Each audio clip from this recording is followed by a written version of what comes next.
What's up, guys? Today I wanted to talk to you guys about what makes a really good first book.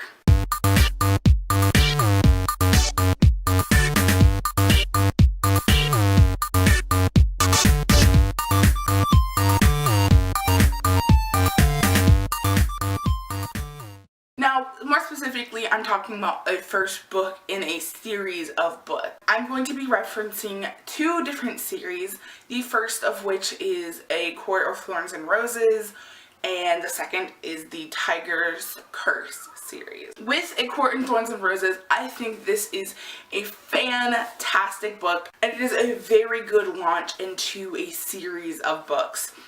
I think this is a great book because there is an interesting world, first of all. First and foremost, the world is extremely interesting and intricate, and there's so many parts that you just kind of want to learn about it all.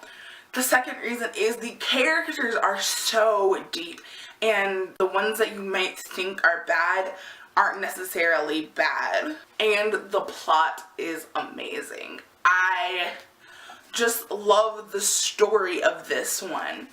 And one of the things that I wanted to touch on about this book is there's not really a cliffhanger situation in this book.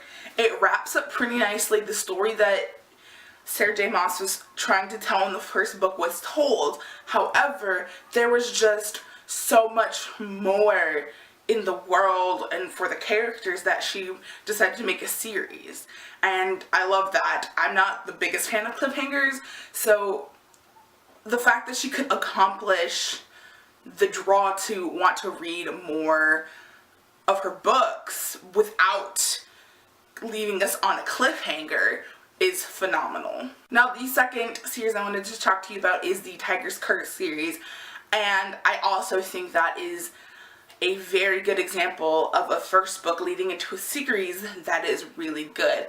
The characters are interesting, the world is not as developed as, say, a Sarah J. Maas book, but the world is interesting. They have this lore that they follow, and the lore and the legends of the story is really, really good, and it kind of makes up for the lack of world building in the book. And something that's different, that is different between these two books, is Tiger's Curse does end on a cliffhanger. And like I said before, I'm not the biggest fan of books that end on cliffhangers, but it gets the job done. It does compel you to read more. And so, what I want to end with is a good first book in a series has good characters, an interesting world, a good plot, and a solid ending. The ending might be the most important part just because it keeps people reading and you want to read more. That's all I have for you guys today. Join us 7:30 Eastern Standard Time for our weekly live chat. I hope to see you guys there. Bye!